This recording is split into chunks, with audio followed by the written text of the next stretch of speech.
I think a candidate pool of 21 applicants is a very strong candidate pool. And the fact that we were able to identify 6 of the 21 and not just 3 as semifinalists or 4, I think speaks highly of the pool of candidates that we have. Mike's on Mike, a conversation about politics, government, and Jacksonville, with 50-year opinion leaders Mike Hightower, Mike Tolbert, and award-winning broadcaster and longtime political observer, Mike Miller. Welcome once again to another episode of Mike's on Mike. I'm Mike Miller, along with Mike Hightower and Mike Tolbert. And of course, Mike's on Mike is brought to you by our friends at the Jacksonville Historical Society, which is located inside the Jacksonville History Center. And we thank Alan Bliss and the fine donors who make this program possible. Thank you all very, very, very much. Now, a lot of news has been coming out of the Duval County public school system, so today we're going to be diving into it as much as we possibly can. Of course, there's the do-overs in the search for the new superintendent, and we have some news for you on that today. We also have the issue about the sales tax and the cost of construction, and the very controversial issue we're finding about those conversations going on regarding the closing of some schools and the mergers of a number of others. The good news, however, is that Duval County is graduating a record number of students. The system has a respectable B grade from the state, and 30 of the county schools have received the state's distinction of being named Schools of Excellence. Now, here to discuss all of this and more is school board member Dr. Lori Hersey. Dr. Hersey is a former chair and was first elected back in 2016. She recently received her Doctor of Education. Congratulations, Lori. Thank you. From the Grand Canyon University in Phoenix, Arizona. And welcome to Mike's on Mike. Oh, Welcome. I'm excited to be here. It's good to have you here. Lots to talk about. And Mr. Tolbert's going to kick it off for us. Lori, so good to see you, and thank you for your public service. It's been remarkable, and we appreciate it. I remember meeting with you early on, I think at River City Brewery to have lunch, and you have made us all proud. As an aside, I want to tell you that I knew Lori's dad, David Harrell, pretty well. He was a brilliant young councilman, and one of my favorite photos of the world is the helicopter landing on the 50-yard line. Yeah. For the Colt Fever, and there stands David right next to Hersey, along with Mayor Godbold and Sheriff Carson. So welcome. Yeah, what an honor. Yeah. Now to the schools. This is the second go-around for you guys looking for a superintendent, and now you've got 6 semifinalists, as I understand, not finalists, but semifinalists. Tell us what went on behind the scenes. How did you get to those 6 out of 20 or 21? So last week we received all of the applications, all of the resumes and cover letters and recommendations from the candidates. And so we had from about Tuesday or Wednesday of last week through today to come through those applications individually. We had no conversation collectively. And then today we met at 9:00 and we had a tally sheet here.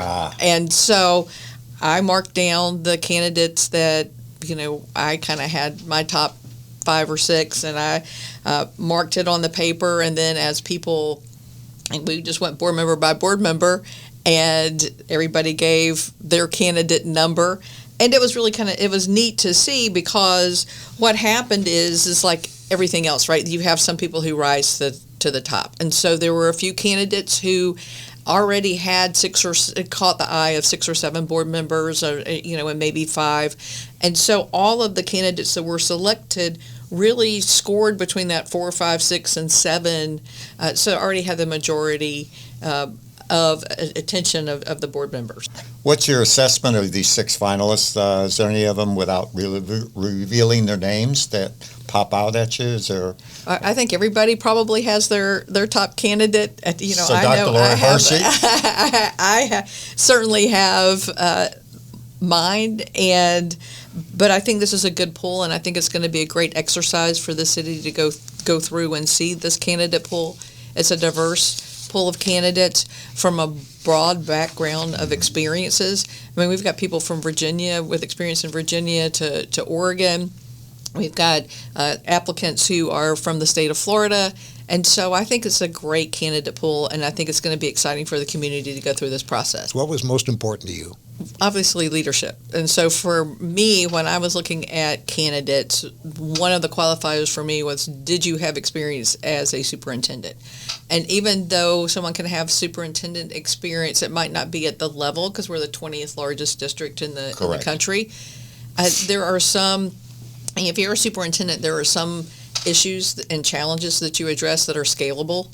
And so to me, it didn't matter so much on the size of the school district, but did you have the leadership and educational experience? And some of the people who we selected to look at had experience in the district at a high level, and maybe they'd served as chief of staff or deputy superintendent, maybe not superintendent, but they had served in larger organizations and school districts. So I'm excited about this candidate pool. Why was it so difficult to attract more applicants? Because initially, up until the deadline, we only had a few, and then all of a sudden there was this rash before midnight where it all of a sudden jumped up to 21. I don't think that was a delay. I think people were interested in applying, but keep in mind, in the wonderful state of Florida, we have the sunshine. Yes, we do. Government, and sunshine. The problem with the sunshine is that if you are a sitting superintendent and you are putting your name out there, everybody knows it. Exactly. And so I can just tell you as a board member, if we had a superintendent who had put their name in the hat, I would be thinking, well, so do you want to be here? And just, so I don't know how everybody else thought. I'm just telling you from my perspective as a school board member. I don't think it was anybody was reluctant. I think people were waiting as long as they could, because it's very public in the state of Florida if you are applying for a superintendent job. Mark Woods once wrote, "Since this job is in Florida," and I'm quoting now, "since this job is in Florida, you'll get to work closely with Governor Ron DeSantis' administration, the Department of Education, and maybe even Moms for Liberty. And if you don't work in lockstep with all three of these, you might want to take a look at another job." That's what Mark wrote. Is the political climate that we have here, was that detrimental, do you think, in people applying for it, or might have actually enhanced it for some? So let me tell you, I have another job, and it is with a national educational search firm where we do searches across the nation for educational leaders. And what I have found when I have conversations with candidates across the country and talk to references, that we think we're so unique in the state of Florida, and we're really not. So many of the issues and challenges that we have, even at the political level, they are experiencing those from as far away as Alaska, where I've had conversations, to Missouri, Ohio, other places that I've been able to talk to potential superintendent candidates. So what I will tell you is we think we're so unique, but actually there's a lot trending in Florida that is actually trending in the field of education across the country. But one of the things about Florida that I thought was so attractive was that we do have strong home rule, and that we're not dictated from the state or from the State Department of Education, that local school districts have a lot of autonomy when it comes to how they run their schools. And from observers that I've talked to, they feel that that has been going in reverse since the current administration got into office, and that the feeling is not as independent as it has been in the past. You've been on the board now since 2016. Have you seen that kind of a change? Do you see that there's been a title? I think our city council has seen that kind of change too. I think so, too. I think yes, home rule is not what it used to be. But again, what I would argue is that my conversations with educational leaders across the state is that they too are having some of that same experience. What you're seeing is that across the country, for different varied reasons, other folks are experiencing those kind of issues. Yes. But that doesn't make it right. No, I'm not saying it does, but when you say, does that make people not want to apply to be superintendent in the state of Florida? That's an insight from Mr. Talbot. I think that it doesn't, I mean, I don't know, somebody didn't apply because of it, but I think a candidate pool of 21 applicants is a very strong candidate pool. And the fact that we were able to identify 6 of the 21 and not just 3 as semifinalists or 4, I think speaks highly of the pool of candidates that we have. So 2 questions. What's next in the superintendent search? And why couldn't you just keep the interim that you have now? Seems like she's doing a pretty good job. May 1st, we are going to get from the semifinalists their written responses to questions as well as video responses. From that, we will narrow down to our finalists, and then the finalists will come to Jacksonville. I believe it's the 13th and 14th of May, and will be a whole timeline around and advertised for community members to engage in the process. And we're even going to have an event at the Jaguar Stadium. Then the public will be invited to that, and those details will be forthcoming after the finalists are selected. So you'll go from 6 to what number? Well, I don't know. Okay. I don't know. I mean, that could be 3, it could be 4, it could be 5. Okay. I mean, it could be 6. But I do want to say, if I may, Mike, that You Dr. may. Krisner is fabulous. She is my favorite superintendent that I've worked with. Wow. Oh. And I think but she has such a love for what she does, and she does it with such joy that it's really been fun to work with her. And she is a leader who has made changes without causing waves in a positive way. So she's been excellent. Why she's not staying, she is she's headed towards retirement, and her husband is retired, and I do believe he would like to spend a little bit more time with her. And this is a demanding job. Yeah, I bet. Wow. If we can change lanes a little bit for a second. In 2020, we were all engaged in asking voters to approve half penny sales tax to pay for new schools, and the renovations for the 60% voted yes. It is estimated that tax is going to raise $1.9 billion. In the short time since that election, we're seeing 2 things.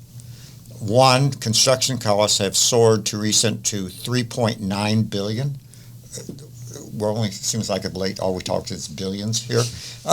And second, public school students are leaving for charter schools and private schools in record numbers. What's the impact on all this in the future of schools in Jacksonville? As a school board member in your, twilight years, got answers for those questions. So we saw this trend starting in 2016, 2017, when we had the Schools of Hope that were approved by the state of Florida. That was really when we started to see growth in charter schools. So I well remember the effort for the half penny, and we all remember that shall now means may, at least in Jacksonville. We were going to bring that up. And so that never gets old, right? And so, here's the truth of the matter is that we have the oldest schools in the state of Florida, and we had to address facilities. And the plan that was introduced then was for that time, and I don't think anybody saw 2020 coming. Nobody saw House Bill 1, which passed last year, coming, which now allows people who homeschool to have funds for homeschooling. And those funds for homeschooling, by the way, can be used to buy a kayak, pay for golf lessons, art lessons. You can also use that for any amusement park in the state of Florida. Not to mention you can buy a TV, a computer.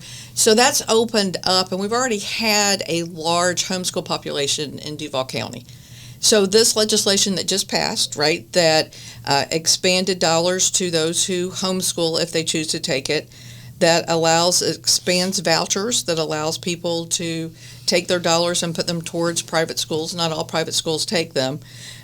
Coupled with the expansion of charter schools has all kind of rolled into the decline in enrollment. So it's really hard to say it's just this one thing. I think there are multiple factors that have led to a decline in enrollment as a whole for our traditional schools.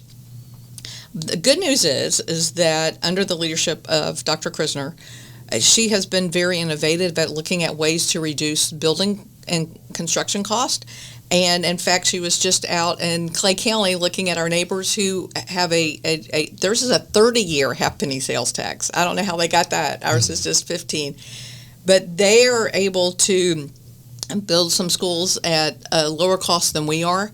And so we are looking at other options as well with building costs. So, as I understand it, charter schools don't have the reporting requirements of how they spend their dollars that public schools do, even though it's public school money that's going to the charter schools. Is that true?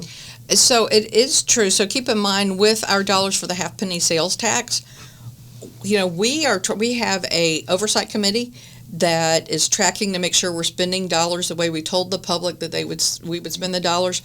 We give the money to the charter schools. Not all charter schools have provided us with information on how they spend it, but that information that came back to the districts, there are charter schools who are using that money from the half penny, which was to improve school facilities, to actually pay their leases. If I'm homeschooling my children and I get money from the taxpayers, from the school system, to homeschool my children, do I have to report to the school system, to the school board, how I'm spending that money? And not to the school board. I do understand that there's some reporting to the state. I have talked to parents who said we decided not to take that money because we didn't want to have to explain everything to the state. And I do know other people who have welcomed that, and some people who even decided to homeschool their children because of the access to those dollars. How do we rationalize that those public tax dollars can go to parochial schools? Not charter, but parochial. I mean, we have a very strong constitution in the separation of church and state, and yet we do have tax dollars coming out of our pockets going to religious schools. How is that constitutional? Well, I think it would Or was fall that under too the. loaded? Well, Sorry. it's a hard question, because I think that somebody's going to say it falls under school choice or options. But here's the flip side: is that there are our traditional schools, and listen, even our charter schools. Those students take the state test, which is now FAST, and so. But if you're taking dollars and you're going to a private school, you're not taking that state test. There are other standardized tests that you may take at that private school, but you're not being measured the same way that even charter or traditional schools are. And thinking about your appearance today, being with us, I couldn't help but be reminded of when a couple of consultants that were close to Curry, Tim Baker and Sam Musa, came to see you about putting that half penny on the ballot, get it through the city council. And my memory is that they wanted something like $450,000 to do that. Take us back to that moment. Tell us what that was like and what you were thinking and what the hell they wanted. Well, first of all, I did not want to take that meeting, and I had thought it was canceled, and I had gone out to lunch and got back, and they were there, so I met with them. And I just remember sitting in that room thinking, this conversation is going to be a he said, she said kind of conversation. I didn't think I was going to come out well in that. And so I will tell you, while I was sitting there, I said, can you put that in writing for me? Because I just thought that would be good to have in writing. And so I don't remember the dollars, but yes, that was a conversation to get it on the ballot and to work with them to make it happen. But that's not something that as a chair a decision you can make. You have to make decisions as a board. But that was a whole new side of Jacksonville that I got to experience in that moment. So between 1 and 10, how long did you think about it? 0. I mean, it was kind of like, how do you? But keep in mind too, there's that. Well, first of all, if I'd known what the conversation was going to be, I would have had somebody else in the room with me, right? So it's me and 2 other people, and those conversations are very difficult when you're the only person in the room with your view, right? Right. And so I just remember sitting there thinking, okay, I need something in writing in case I ever need to prove the conversation took place. I have to ask a question because Mike brought it up about your dad. I'm just thinking, if those 2 people had been in the room, what's your dad's reaction? Because I think I know what David Harrell would have said. I think Tolbert would. What would your dad have said? Probably something I can't say on air. That would be what Tolbert would say. It's a podcast. You can say anything. Obviously, then the genes passed from your dad to you. What's your? Yeah. Are charter schools bleeding the best of the crop, and is that impacting the performance of public schools? Well, that's a good question. So it depends on where they were. So in my district, we have 10 traditional schools. So that I represent Mandarin, the southern part of the city.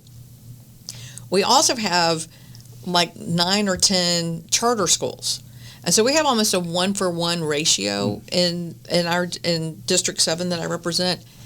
And those charter schools do really, really well. What we have found is that when charter schools go into other parts of the city, they tend to mirror the student progress of the traditional school. So rarely do you see a charter school parachute into a community and then do something way better than the traditional school. It's usually parallel. So why would a parent choose a charter school over a public school? Well, I think for a couple of reasons. One is I can only speak for people I've talked to in District 7. Many of them are K-8. And so just that the footprint is smaller. You walk in the building. I walked in a charter school in my district and I thought, if I was 30 again, why would I send my child here? Mm-hmm. And a couple of reasons. It's one stop, right? All three of them can go from kindergarten through 8th grade, so convenience. And I think, we have, at least in Mandarin and in many of our other middle schools, we have some very large middle schools. The middle school is very scary for many parents. Yeah. And so when you look at putting your child in a middle school of 200 or 300 students versus 1,200 or 1,300 or 1,000 or 900, I think that has a big part of it. It's just a different feel. And I don't think people, time and time again, I've talked to principals and parents who have moved their children from a traditional school in District 7 to a charter school, and they've never complained about the experience in the traditional school. It's usually for the reasons that I mentioned. Okay.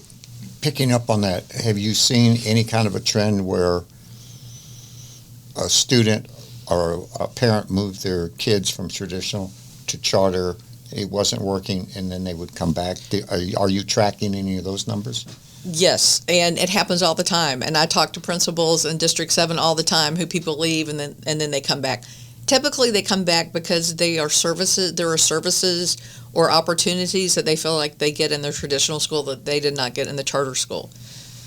What criteria does the school system use to decide which schools are going to be merged versus which ones would be closed?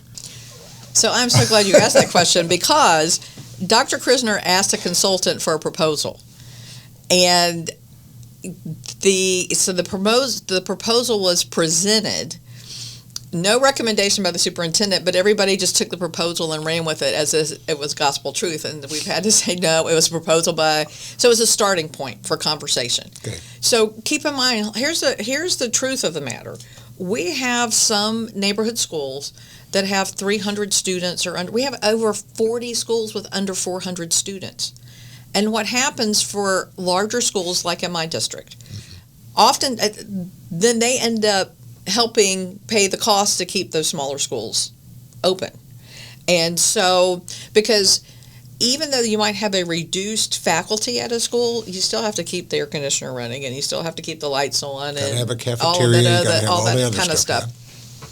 So just looking at it from that perspective, that's kind of how the conversation started. So this is just a proposal, and I don't know what the consultant used for that, but we have just started to have this conversation as a board where we've seen the proposal. We hear everybody screaming, right, about don't close my school, but we have to make a decision that is going to put the district not only in a sound place financially and fiscally, but in a place where we can provide students with the supports and services that they need.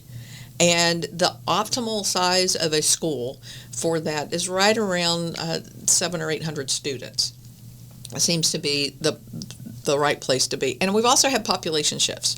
So what's going to happen is that between sometime this is, so we've only got like a week or so left in April. There should be a website up where people can go in and look at, because it's not just school consolidations, it's changing boundaries.